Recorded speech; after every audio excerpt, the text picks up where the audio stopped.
사우스캐롤라이나주에서 홍역이 무서운 속도로 확산하고 있습니다. 특히 클램슨 대학교의 관계자도 홍역 확진 판정을 받으면서 보건당국에 비상이 걸렸습니다. 어제 오전 미시간주의 한 고속도로에 폭설이 쏟아지면서 백중추돌 사고가 발생했습니다. 이런 가운데 이번 주 미저녁에 한파가 예보되면서 주의가 요구되고 있습니다. 캘리포니아주 곳곳에서 연이어 짙은 안개가 끼면서 항공편 지연과 취소가 잇따르는 등 피해가 속출했습니다. 필 머피 뉴저지 주지사가 초등학생들을 대상으로 필기체 수업을 다시 의무화한다고 밝혔습니다. 브라질 UFO 추락 사건과 관련해 30년 만에 다수의 증언이 공개되면서 화제가 되고 있습니다. 뱅크 오브 호프가 드리는 경쟁력 있는 이자율의 6개월 및 9개월 프로모 플러스 CD, 가까운 뱅크 오브 호프 지점에서 만나보세요. 이 프로그램은 최고의 금융 서비스로 당신을 존중하는 뱅크 오브 호프 제공입니다. 변치 않는 신념과 열정, 리차드 호프만. Life is full of trouble. Whenever you need my help, I will be there. 신념을 실천하는 사람을 믿습니다. UCLA 법대 1250만 불 초대형 승소, 천재그룹 멘사 회원. I'm Richard Hoffman. Let me help you. 리차드 호프만 법률그룹 323-782-8600. 여러분 안녕하십니까? 1월 20일 첫 소식입니다. 트럼프 대통령 취임 1주년인 오늘 자신의 성과를 자화자찬한 가운데 그린란드에 대한 야심을 다시 드러냈습니다. 베네수엘라 마두로 대통령 체포작전 성공 이후 그린란드에 대한 야심이 더 대담해졌다는 평가가 나왔습니다. 워싱턴에서 김재용 특파원입니다. 트럼프 대통령은 취임 1주년인 오늘 백악관 브리핑에 직접 나와 이민자 단속 등을 거론하며 1년간의 성과를 자화자찬했습니다. 그린란드에 대한 병합 의혹도 또 드러냈습니다. 전략상 그린란드 같은 곳은 또 없다며 그린란드 관련 회담을 계속할 예정이라고 말했습니다. How far are you willing to go to acquire Greenland? You'll find out. We have a lot of meetings scheduled on Greenland. And I think things are going to work out pretty well, actually. 핵심 참모들도 거들었습니다. 스위스 다보스 포럼에 참석 중인 러트닉 상무장관은 유럽의 보복 관세 같은 강공 움직임에 대해 그렇게 되면 맞대응 국면으로 돌아갈 것이라고 경고했습니다. 작년에 이뤄진 무역 합의에 따라 영국엔 10%, 유럽연합엔 15%의 관세를 부과하고 있는데 덴마크 등 8개국엔 예고대로 이른바 그린란드 관세를 추가로 내야 할 것이라는 뜻입니다. 미국의 엄포에도 저항은 계속됐습니다. 그린란드 총리는 수도 누크에서 기자회견을 열어 가능성은 낮다면서도 미국의 군사 침공에도 대비하고 있다고 밝혔습니다. 또 가정에도 닷새분의 식량 비축을 권고하는 등 모든 시나리오에 맞춰 준비하고 있다고 설명했습니다. 덴마크 총리도 의회에 출석해 미국이 추가 관세를 부과하면 맞대응할 수밖에 없으며 이는 심각한 결과를 초래할 거라고 경고했습니다. 유럽의회에선 오는 26일부터 이틀간 미국과의 무역 협정을 표결에 붙일 예정이었지만 이를 보류해야 한다는 강경론이 일고 있는 상황입니다. 하지만 유럽의 반발에도 불구하고 트럼프의 그린란드 병합 계획은 멈추지 않을 거란 전망이 나오고 있습니다.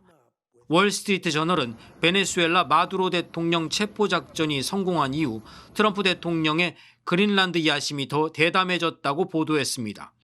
이 신문은 트럼프가 국제법 위반 비판에도 불구하고 마두로 축출을 대외 정책의 승리로 간주하고 있고 미국 영토를 크게 확장시켰던 제11대 대통령 제임스 포크를 존경해 추상화도 집무실에 걸어뒀다고 전했습니다.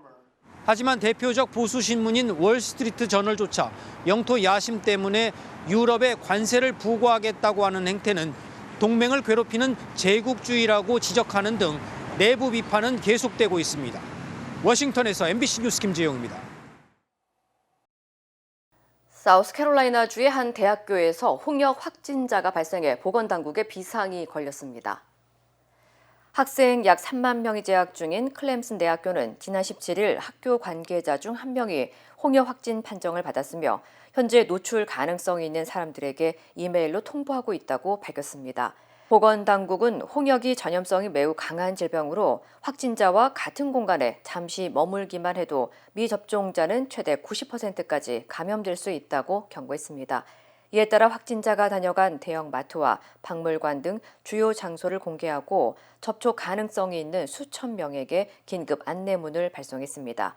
확진자는 현재 자가격리 중이며 클램슨 대학교 학생의 약 98%가 홍역, 볼거리, 풍진을 예방하는 MMR 백신 2회 접종을 완료해 캠퍼스 내 대규모 확산 가능성은 상대적으로 낮은 것으로 전해졌습니다. 하지만 사우스캐롤라이나 주에서는 2025년 10월 이후 558건의 확진 사례가 보고됐고 2026년 들어서만 145명이 새로 확진 판정을 받는 등 감염이 빠르게 늘고 있습니다. 전국적으로도 지난해 2,200건 이상의 홍역 사례가 보고되며 33년 만에 최고치를 기록했고 10년 만에 처음으로 홍역 사망자가 발생해 우려가 커지고 있습니다. 전문가들은 MMR 백신을 2회 접종할 경우 약 97%의 예방 효과를 기대할 수 있다며 개인과 지역사회를 보호하기 위해 백신 접종이 무엇보다 중요하다고 강조했습니다. 이번 주 미 전역에 강력한 겨울 폭풍과 북극 한파가 예보되면서 수천만 명의 주민들에게 한파경보가 발령됐습니다. 국립기상청에 따르면 북극 한파가 중서부와 북동부를 중심으로 광범위하게 확산되고 있으며 일부 지역에서는 체감 온도가 섭씨 영하 수십 도까지 떨어지는 등 극심한 추위가 이어지고 있습니다. 시카고의 체감 온도는 섭씨 영하 13도, 위스콘신 그린베이는 영하 23도, 펜실베니아 피츠버그는 영하 11도까지 내려갔습니다. 현재 미 전역에서는 약 7,700만 명이 한파경보 영향권에 들어있으며 5대5 지역에서는 폭설까지 겹치면서 연쇄 추돌 사고 등 각종 피해도 잇따르고 있습니다. 당국은 야외 활동 시 동상과 저체온증 위험이 크다고 경고하며 특히 어린이와 노약자, 당뇨병 환자나 일부 약물을 복용 중인 사람들은 각별한 주의를 당부했습니다. 전문가들은 이번 한파의 원인으로 북극발 한냉 공기의 남하를 지목하며 북극 상공의 제트 기류가 약화되면서 차가운 공기가 남쪽으로 내려와 미국 전역을 강타한 것이라고 설명했습니다. 미시건주의 한 고속도로에서는 차량 100여 대가 연쇄 추돌하는 대형 교통사고가 발생했습니다. 오타와 카운티 셰리프국에 따르면 어제 오전 10시 20분쯤 질랜드 타운십 64번가 인근 196번 고속도로에서 대형 트럭과 승용차 등 차량 100대가량이 연쇄 추돌했습니다. 이 사고로 최소 9명이 다쳐 병원으로 옮겨졌으며 한때 196번 고속도로 양 방향이 전면 폐쇄됐습니다. It was absolute chaos. I mean, everyone was everywhere, people out of their cars, people rushing around, trying to get the ambulances through. It was pretty packed and crazy. 부상자들 모두 생명에는 지장이 없는 것으로 알려졌으며 차량 밖으로 대피한 운전자들은 허드슨빌 고등학교와 맥스 트랜짓 버스를 통해 임시 대피소로 안전하게 이동한 것으로 전해졌습니다. 당국은 눈보라에 시야 확보가 어려워진 승용차가 대형 트럭을 들이받으면서 연쇄 추돌이 시작된 것으로 보고 정확한 사고 경위를 조사하고 있습니다. 캘리포니아주 곳곳이 짙은 안개로 뒤덮이면서 주의가 요구되고 있습니다. 국립기상청에 따르면 지난 16일부터 현재까지 세크라멘토와 산호아킨밸리 등 캘리포니아주 곳곳에 짙은 안개가 끼면서 수차례 안개주의보가 발령됐습니다. 특히 오늘 낮까지 안개주의보가 계속되면서 세크라멘토 국제공항에서 최소 16편의 항공편이 취소되고 65편 이상의 항공편이 지연되는 등 차질이 빚어진 것으로 전해졌습니다. You know, he said, "Hey, we're getting ready to land here any minute now," and then all of a sudden, he pulls back up, and we're going back up, and we're like, "Hey, we're going back up now," and then probably about 15 minutes later, we landed. 또 세크라멘토 지역의 경우 오늘 밤부터 내일 새벽까지 안개가 다시 낄 것으로 예상되면서 이번 주까지 일부 지역에 흐린 날씨가 반복될 것으로 예보됐습니다. 당국은 안개주의보가 발령되면 가시거리가 0.25마일 이하로 떨어질 수 있다며 차량 운전 시 교통 혼잡을 대비해 서행하고 앞차와의 거리를 충분히 유지하는 등 안전사고 예방에 주의를 당부했습니다. 뉴저지주가 공립학교에서 필기체 수업을 다시 법적으로 의무화하기로 했습니다. 필 머피 주지사는 2026년 가을 학기부터 초등학교 3학년에서 5학년 학생들을 대상으로 필기체 수업 의무화 방침이 시행된다고 밝혔습니다. 주교육부는 필기체가 은행 계좌 개설이나 수표 서명과 같은 실생활 기술은 물론 학습 능력 향상에도 도움이 된다고 설명했습니다. 또 읽기 능력과 주의력, 기억력과 관련된 신경 경로를 활성화하는 데도 큰 연관이 있다고 덧붙였습니다. 앞서 지난 2010년 공통교육과정 기준 도입 이후 필기체 교육은 사실상 사라졌지만 최근 뉴저지를 비롯해 캘리포니아와 뉴햄프셔주 등에서는 이를 다시 교육과정에 도입하려는 움직임이 이어지고 있습니다. 다큐멘터리 감독이 30년 만에 브라질 UFO 추락 사건과 관련한 증언을 공개하는 기자회견을 열어 화제가 되고 있습니다. 제임스 폭스 탐사 다큐멘터리 감독은 오늘 미확인 이상 현상에 관한 기자회견에서 지난 1996년 1월 브라질 바르지냐에서 발생한 UFO 추락 사건과 관련해 다수의 목격담이 존재한다고 밝혔습니다. 기자회견에 참석한 에릭 벌리슨 하원 의원은 정부와 정보기관을 향해 국민은 진실을 알 권리가 있다며 이번 사안에 대해 투명한 공개와 설명을 강력히 요구하겠다는 뜻을 밝혔다고 전했습니다. 이번 기자회견 내용은 폭스뉴스와 뉴스네이션 등 미국 주요 언론들도 잇따라 보도했습니다. 기자회견에서는 당시 비인간 생명체를 직접 목격했다는 주민과 군 관계자, 의료진의 증언이 잇따라 나왔고 목격자들은 기름에 덮인 듯한 피부와 3개의 손가락을 가진 존재를 봤다고 주장했습니다. 또 일부 증언에서는 미군이 추락 현장 수습에 개입했을 가능성도 제기했습니다. 한편 이번 기자회견과 관련해 국방부는 UFO가 외계 생명체와 연관됐다는 증거는 없다는 기존 입장을 유지하고 있습니다. 웨스트 할리우드 일대에서 연쇄 방화로 의심되는 화재가 발생해 당국이 수사에 착수했습니다. LA 경찰국에 따르면 어젯밤 10시 40분쯤 라시에네가 블러버드에 위치한 쉐브론 주유소 뒤편 쓰레기통에서 화재가 발생해 주유소 창고와 벽 일부가 훼손되는 사건이 발생했습니다. 화재 발생 약 15분 뒤 산타모니카 블러버드와 플로렌스 스트릿에서 두 번째 화재가 발생했고 이어 라시에네가와 로메인 스트릿, 멜로주와 페어팩스 애비뉴 인근에서도 잇따라 화재가 보고됐습니다. 당국은 이번 화재들이 모두 쓰레기통과 폐기물에서 시작됐으며 짧은 시간 동안 인접 지역에서 연속적으로 발생했다는 점에서 방화 가능성이 높은 것으로 보고 있습니다. 또한 경찰은 오늘 새벽 1시 45분쯤 화재 발생 지역 인근에서 한 남성을 방화 혐의로 체포했다며 이번 화재와의 연관성을 조사 중이라고 덧붙였습니다. 캘리포니아주 포모나의 한 세탁소에서 마체테를 든 남성이 난동을 부리는 사건이 발생했습니다. 포모나 경찰국은 지난 17일 오전 9시 15분쯤 페어플렉스 드라이브에 위치한 세탁소에서 한 남성이 마체테를 들고 난입해 위협을 가했다고 밝혔습니다. 공개된 영상에 따르면 남성이 세탁소로 돌진하자 고객들이 황급히 몸을 피했고 남성은 세탁소 주인의 17살 아들에게도 공격적인 행동을 보인 뒤 밖으로 뛰쳐나갔습니다.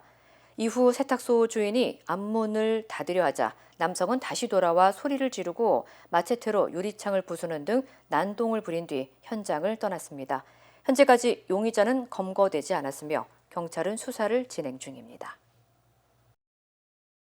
일본은 다카이치 총리가 중의원을 해산하면서 총선 비용으로 600억 엔을 사용하게 됐습니다. 의회 해산이 총리의 고유 권한이긴 하지만 자민당이 장기 집권을 위해 악용하고 있다는 지적도 끊이지 않고 있습니다. 도쿄에서 신지영 특파원입니다. 현재 일본 중의원 임기는 4년. 지금 의원들은 재작년 10월에 선출돼 아직 임기의 3분의 2가 남아 있습니다.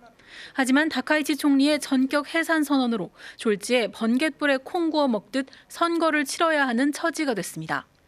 일본 언론은 총선 비용으로 약 600억 엔, 우리 돈 5,600억 원의 예산이 들 것으로 내다봤습니다. 발등에 불이 떨어진 건 각 지자체들도 마찬가지입니다. 作業時間がですね、短い選挙だなと思っております。寒さによって普段の作業の通りはいかないので。 의회 해산은 내각제 총리에게 주어지는 가장 강력한 권한입니다. 다만 해산 사유나 요건, 횟수 제한은 법에 명시돼 있지 않고 오로지 총리의 결단이 결정적입니다. 이로 인해 일본에선 지나치게 여당에게 유리한 타이밍에 너무 자주 사용된다는 지적이 줄곧 제기돼 왔습니다. 전후 중의원 임기 만료에 따른 총선거는 딱 한 번뿐일 정도입니다. 이 때문에 총리의 해산 카드엔 늘 전가의 보도란 수식어가 따릅니다. 상황을 유리하게 만들기 위해 사용하는 강력한 권한이란 건데 이번 해산도 뚜렷한 명분이 없다는 점에선 크게 다르지 않다는 평가를 받고 있습니다. 정책 대전환을 앞두고 그 뜻을 국민에게 묻기 위해서란 이유를 제시했지만 실제로는 연정 확대 실패와 중일 관계 악화가 해산을 결심하게 된 계기란 겁니다. 私自身も内閣総理大臣としての進退をかけます。政治とカネの問題についても触れない。でも総理大臣は高市さんにしてください。というのが昨日の説明であって、これはちょっと理解できないなと。 다만 해산 후 치러진 총선에서 반드시 여당이 원하는 바를 이뤘던 건 아닙니다. 바로 직전 선거인 2024년 중의원 총선만 봐도 자민당이 단독 과반은커녕 연립 과반 확보에도 실패한 바 있습니다. 도쿄에서 MBC 뉴스 신지영입니다. 중국 북부 내몽구의 한 제철소에서 폭발 사고가 발생해 사망자가 9명으로 늘고 1명은 아직 실종 상태입니다. 사고 사업장에서 비슷한 인명사고가 반복되었던 것으로 전해지면서 당국은 별도 조사단을 꾸려 원인과 책임 규명에 나섰습니다. 관련 소식 전해드립니다. 폭발한 수증기와 탱크 파편이 공중으로 솟구쳐 오릅니다. 현지 시간 18일 오후 중국 내몽구 자치소에 있는 바오강 연합제철소 판재 공장에서 폭발 사고가 발생했는데요. 이 사고로 숨진 사람은 9명으로 늘었고 1명은 여전히 실종 상태입니다. 부상자는 84명으로 이 가운데 5명은 중상을 입어 당국이 치료와 구조 작업을 이어가고 있는데요. 중국 매체들은 이번 폭발이 제강부 안에 있던 포화 수증기 구형 탱크에서 발생한 것으로 보도했는데요. 사고가 난 공장은 전면 가동을 멈췄고 당국은 별도 조사단을 구성해 폭발 원인과 책임 소재를 규명하겠다고 밝혔습니다. 빨간 카페 뒤 3사람이 어깨를 나란히 하고 걷습니다. 가운데는 델시 로드리게스 임시 대통령, 양옆에는 호르헤 로드리게스 국회의장과 디오스다드 카베요 내무 법무 평화부 장관인데요. 마두로가 축출된 뒤 이른바 신권력 3인방이 공식 석상에 함께 등장하는 일이 부쩍 잦아졌습니다. 최근 기자회견에서도 델시 로드리게스 임시 대통령은 국회의장과 내무 장관을 대동해 현안을 설명하며 체제 안정에 힘을 모으는 모습을 연출했는데요. 이런 가운데 정부 인적 구성에도 변화가 감지됩니다. 마두로 정권의 머니맨으로 불렸던 알렉스 사브 산업부 장관 겸 투자청장이 조직 개편 과정에서 해임됐고 대신 새 경제 담당 부통령 겸 투자청장에는 칼릭스토 오르테가 전 중앙은행 총재가 임명됐습니다. 미국에서 공부하고 휴스턴에서 총영사로도 근무한 이력까지 알려지며 미국 에너지 업계와의 관계 개선을 염두에 둔 인사라는 해석이 나오는데요. 다만 여기에 트럼프 대통령이 최근 야권 지도자 마리아 코리나 마차도도 어떤 방식으로든 베네수엘라 문제에 참여시킬 수 있다는 뜻을 내비치면서 전국이 어느 쪽으로 기울지 미지수입니다. 중국의 인구 감소 속도가 갈수록 가팔라지고 있습니다. 중국 국가통계국에 따르면 지난해 중국의 총 인구는 1년 사이 33만 9만 명 줄어들며 2022년 이후 가장 큰 감소폭을 기록했습니다.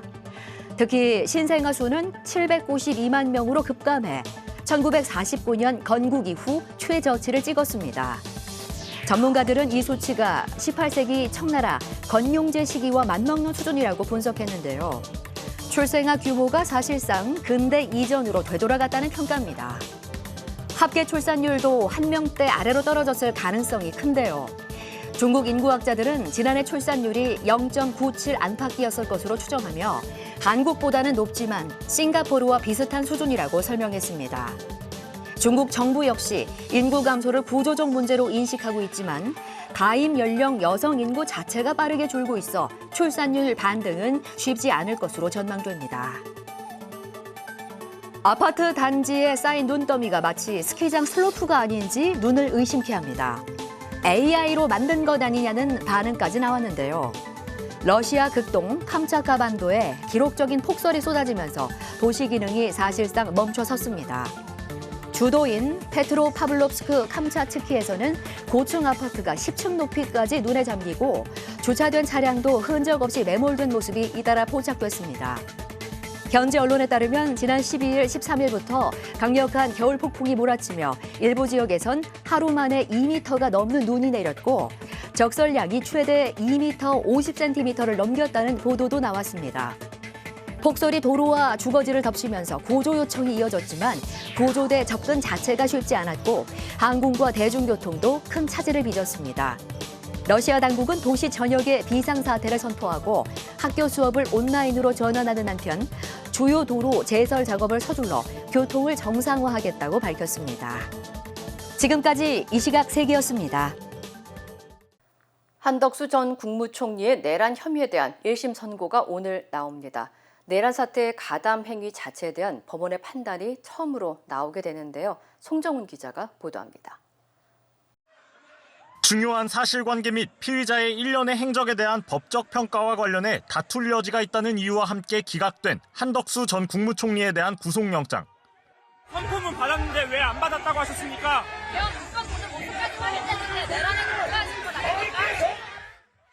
결국 내란 특검은 한 전 총리를 불구속 상태로 재판에 넘겼습니다.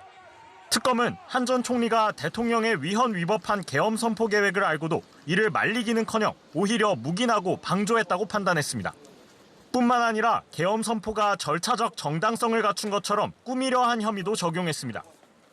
헌법적 책무를 다하지 않고 오히려 위헌 위법한 비상계엄의 절차적 정당성 확보를 위한 적극적 행위를 하며 동조하는 행위를 하였습니다. 이른바 법적 평가를 두고 법정에선 특검과 한 전 총리 측이 치열한 공방을 벌였습니다. 특검은 한 전 총리가 윤 전 대통령의 말에 고개를 끄덕이는 모습과 언론사 단전단수 문건으로 추정되는 문건을 두고 이상민 전 장관과 이야기를 나누는 모습이 포착된 계엄 당일 대통령실 CCTV 영상을 증거로 제시했습니다. 국회에 계엄군이 투입된 상황에서 어떤 조치를 취했냐는 재판부 질문에 한 전 총리는 제대로 된 답을 내놓지 못하기도 했습니다. 무장한 군인들이 출동을 했고요. 그걸 막기 위한 어떤 구체적인 조치를 취했는지 묻는 겁니다. 저는 국무위원으로서 할 수 있는 가장 중요한 일은 결국 그 국무위원에게 주어진 그런 국무회의라는 것을 통해서 본인들의 입장을 밝히고 해야 된다고. 한 전 총리는 기억이 나지 않는 부분이 많다면서도 계엄 선포를 만류했다는 입장을 굽히지 않았습니다. 절대로 동의할 수 없는 일이기에 어떻게든 대통령의 뜻을 돌리고자 노력하였으나 도저히 힘이 닿지 않았습니다. 특검 측은 내란을 막을 사실상 유일한 사람이었음에도 의무를 저버리고 내란에 가담했다며 한 전 총리에 대해 징역 15년을 구형했습니다. 오늘 오후 2시 서울중앙지법 형사대법정에서 진행되는 선고는 실시간으로 중계될 예정입니다. MBC 뉴스 송정훈입니다. 오늘 1심 선고는 국민 모두가 생방송으로 지켜봤던 그날 밤 내란 행위에 대해 사법부가 처음으로 판단을 내린다는 점에서 관심이 집중되고 있습니다. 오늘 선고가 가질 의미를 유서영 기자가 보도합니다. 한덕수 전 국무총리의 핵심 혐의 두 가지는 내란 우두머리 방조와 내란 중요 임무 종사입니다.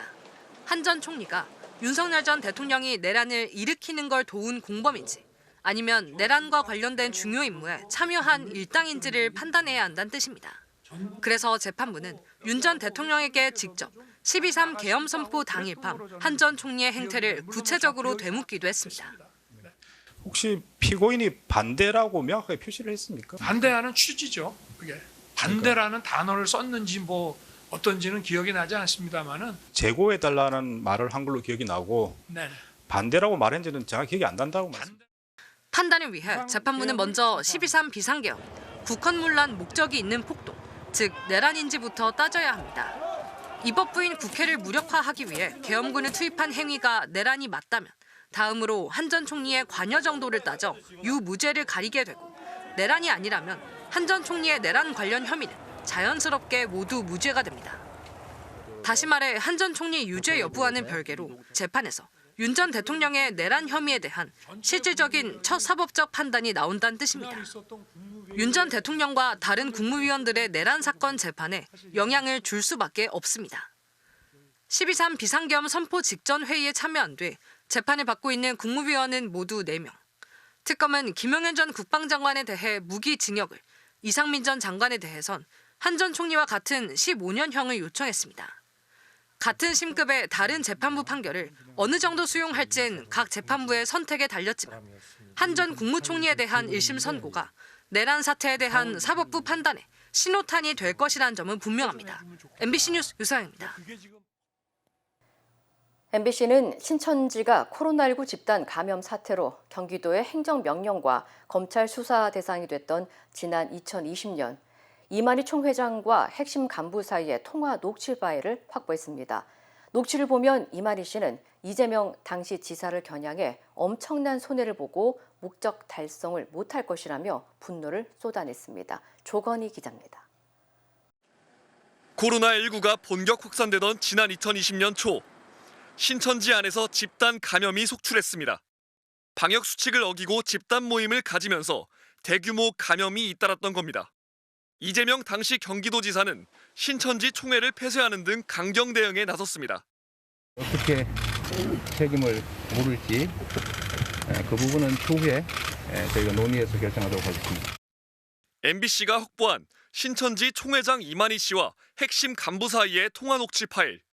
통화 시점은 2020년 7월 검찰이 방역방해 혐의로 이만희 씨를 2번째로 불러 조사한 지 사흘 뒤입니다. 이만희 씨는 이재명 지사를 향해 분노를 쏟아냅니다. 만약에 이재명이가 우리를 여기에 그렇게 끝까지 그리 한다면 자기는 엄청난 손해를 보고 목적 달성을 못해. 이어 자신들의 위세를 강조하며 이 지사를 이해할 수 없다는 식으로도 말합니다. 우리는 하루아침에 이 나라 전체에 지라시를 깔 수도 있어. 그만한 능력을 가지고 있는데 왜 이렇게 하느냐 이지. 안 그래도 될 것을. 차라리 그러지 말고 도로 포를 얻는 쪽으로 기울여줘야 하지. 통화 엿새 뒤 이 씨는 구속됐습니다. 석 달여 뒤 건강 악화를 이유로 보석 석방된 이 씨는 특별 지시를 내립니다. 국회의원들도 만나고 또 청와대에 있는 사람들도 만나고 그리고 판사도 만나고 이렇게 해서 정치권과 청와대, 법조계까지 두루 접촉하라는 건데 극비리의 움직이라고 강조합니다. 한 가지 문제를 해결하기 위해서 해나가면 되지 않겠나. 조용히 귀신도 몰리 그렇게 해나가야 된다 했다. MBC는 이 씨의 의도 등 해당 녹취에 대한 입장을 신천지에 물었지만 답을 듣지 못했습니다. MBC 뉴스 조건입니다. 캄보디아 범죄 조직의 위험성이 많이 알려졌지만 여전히 고액 취업 제한에 넘어가 동남아로 출국하는 청년 사례가 이어지고 있습니다. 국정원은 최근 구출된 20대 청년의 사례를 공개하며 주의를 당부했습니다. 구나연 기자입니다. 지난해 12월 17일 캄보디아 몬돌끼리주의 한 범죄단지에서 한국인 한 명이 구출됐습니다. 베트남에서 캄보디아로 인신매매돼 스캠 범죄 가담을 강요받으며 감금됐던 25살 남성이었습니다. 남성을 현혹한 건 역시나 고액 취업 제안이었습니다. 2주간 호텔에 머무르기만 하면 현금 2,000달러를 주겠다는 제안을 받고 호치민으로 향한 겁니다. 도착 직후 여권과 휴대전화를 빼앗겼고 여러 범죄 조직에 팔려다니는 신세가 됐습니다. 캄보디아 포이펫으로 넘겨진 그는 푸놈펜을 거쳐 다시 베트남 목바이로 팔려갔습니다. 그리고 최종적으로 베트남 국경과 맞닿은 캄보디아 몬돌끼리주 조직에 감금됐습니다. 조직원들은 불법 월경 사실이 알려지면 현지 경찰에 체포될 것이라며 그를 협박하고 6개월간 일을 잘하면 집에 보내주겠다는 말로 범죄에 가담할 것을 강요했습니다. 실적이 저조하다는 이유로 또 다른 한국인이 전기 충격기와 몽둥이로 폭행 고문당하는 모습도 지켜봐야 했습니다. 일을 좀 해야 될 것 같아. 6개월 정도는. 어딘지를 말해주면 안 돼? 베트남이야? 그거는 얘기하면 안 돼서 위치는 얘기하면 안 돼서 미안. 국경 인근 밀림지대로 주변에 가정집이나 상가가 없는 탓에 도움 없이 탈출하기란 불가능했습니다. 모친 신고를 받고 수사에 착수한 한캄 코리아 전담반은 위치 추적 등을 토대로 남성을 구출하는 데 성공했습니다. 현장에서는 한국인 조직원 26명도 함께 검거됐습니다. 지난해 11월 전담반 출범 이후 지금까지 스캠 단지 집중 단속을 통해 검거된 피의자는 모두 157명에 달합니다. 국정원은 동남아 취업 사기와 감금 고문 범죄 피해가 무수히 알려졌음에도 여전히 일부 청년들이 고수익 제의에 현혹돼 동남아로 출국하고 있다면서 각별한 주의를 당부했습니다. MBC 뉴스 구나연입니다. 힘들고 어려울 때 실력 있는 변호사가 필요하십니까? 60년 역사의 대형 로펌 KMFM 로펌의 최미수 변호사와 함께하세요. 교통사고, 민사법, 형사법, 가정법 등 풍부한 경험과 최고의 실력으로 완벽하게 도와드립니다. 최고의 보상을 책임지는 실력 있는 대형 로펌. 도움이 필요할 때 강한 힘이 되는 변호사. KMFM 로펌 최미수 변호사. 213-427-2350. 2026년 아스티바 헬스플랜은 식료품과 일반 의약품 비용으로 연체대 2,880불까지 혜택을 드립니다. 사용하지 않은 금액은 다음 달로 2월됩니다. 자세한 내용은 1888-688-8584로 문의하세요. 메디케어 가입자라면 치과 비용도 걱정하지 마세요. 2026년 아스티바 헬스플랜은 연체대 3,560불까지 치과 혜택을 제공합니다. 자세한 내용은 1888-688-8584로 문의하세요.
이상으로 1월 20일 화요일 뉴스를 마칩니다. 시청해주신 여러분 고맙습니다.